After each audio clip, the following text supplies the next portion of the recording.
Hey guys, welcome to the video. We are here today to talk about Neverwinter, the MMO, not the RPG Neverwinter Nights 1 or 2, which are both great games. I've been playing Neverwinter for almost 2 years, and for the most part, it was a really fun experience.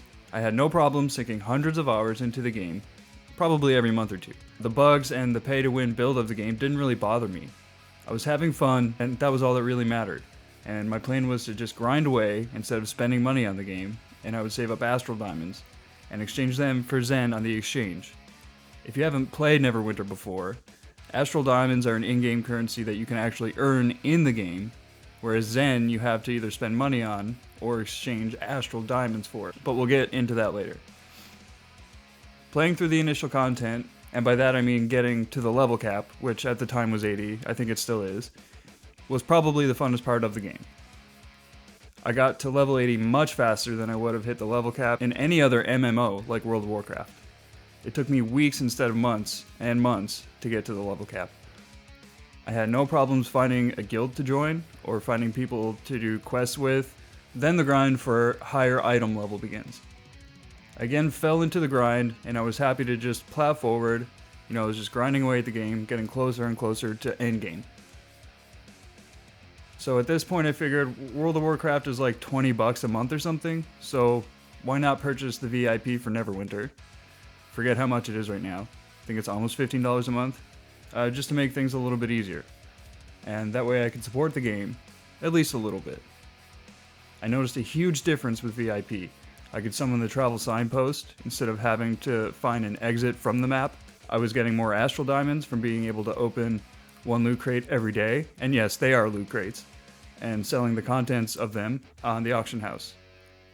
VIP was absolutely worth it in my mind. I had no problem paying for that.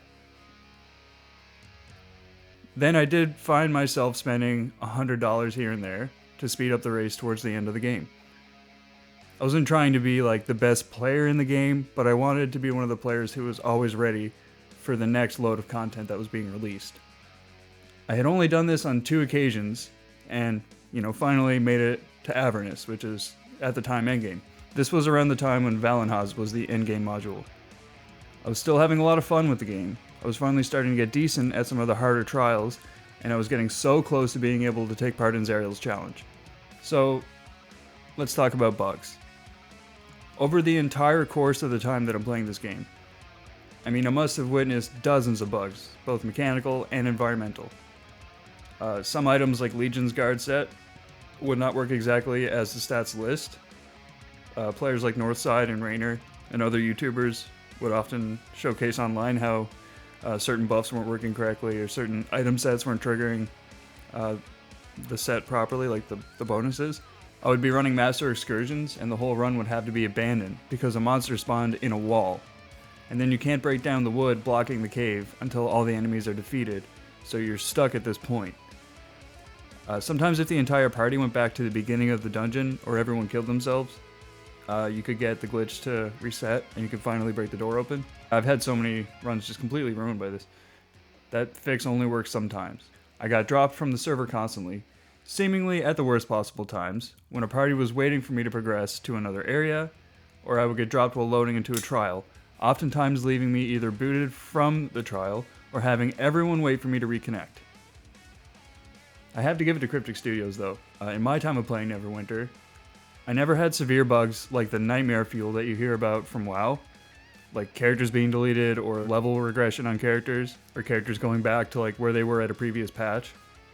That sounds really scary. But most of the mechanical and environmental bugs in Neverwinter were just minor inconveniences, especially when put it next to the amount of fun I was having, it was worth it. Now, let's get to the real reason, the reason of why I am abandoning the Neverwinter ship, why I'm quitting the game. I hadn't really looked into the exchange in my first year or so of playing. I was getting pretty good returns from the loot boxes. You get to open one a day when you have VIP, and from just selling shit that I got from grinding.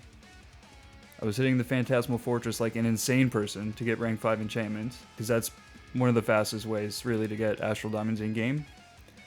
When I got bored of doing that, I would just do the quest material, and there was such a mountain of quest material, I mean, I could play the game for years and have stuff to do. But then, see, what I wanted to do was save up Astral Diamonds to get Zen.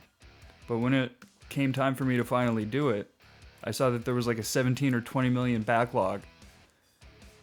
So what that means is that every time someone wants to buy Zen, they have to wait for that entire backlog to finish it. At that point, it would take 2 or 3 months. I think now we're at a 40 million backlog. I don't know how long that would take, but I'm going to guess up to 6 months. I was a little disappointed. I found it to be very discouraging. There was something about grinding a game to get the gear that you want that I've always loved. You know, games like Diablo 2. For a game that is supposed to be kind of gear driven, I don't know. It more so relies on loot boxes and gambling than actually grinding to upgrade your character. And you don't even know it's that way until a certain point. Maybe I should have researched the game a little more and realized that there was a backlog and you can't really trade the Astral Diamonds anymore, at least on PC. I think the exchange isn't as severe of a backlog on PlayStation and Xbox. And I mean, there's really no other way to get super exclusive items than from the loot boxes. There's so many items. Or from the Zen store, for example. And now with that huge backlog in the exchange, I mean, the only way to get certain items that you need to get to the end game, or to be useful at the end game, are now near impossible to obtain. Sure, you can use trade bars to purchase mounts and enchantments, but the only way to get trade bars is also from the loot boxes. So I mean, you see what Cryptic has done here. It's how they make their money. I have no problem with the game making money or even in-game purchases, but just everything is behind a paywall in this game, you know? And it's getting worse. I understand the game needs profit in order to stay alive and to progress. I have no issues with in-game purchases as a general concept. The problem for me is when you lock playable races and baseline gear needed for the next module behind paywalls. This was not really ever an issue in the game until it reached the redeem credit card module. It got really bad at this point. It was an issue before, but it got worse. The Redeem Citadel was a cheap and easy way for the devs to rehash the entirety of Avernus into a grinding battle pass nightmare. I mean, my brain was just numb. If you play Neverwinter, you know exactly what I'm talking about. It had a bunch of bugs on release. It was broken into multiple tiers, and each tier cost money. And there was 4 tiers, and you had to pay to get to each one separately.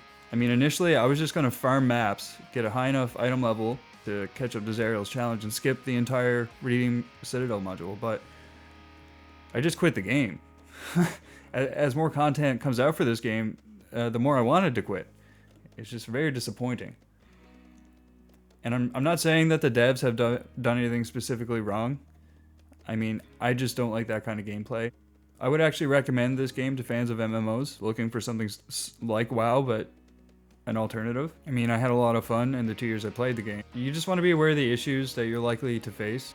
And I think this is really dangerous for people who are subject to gambling issues, who have gambling addiction. I mean, it kind of preys on people like that, and I think it might develop that in children as well.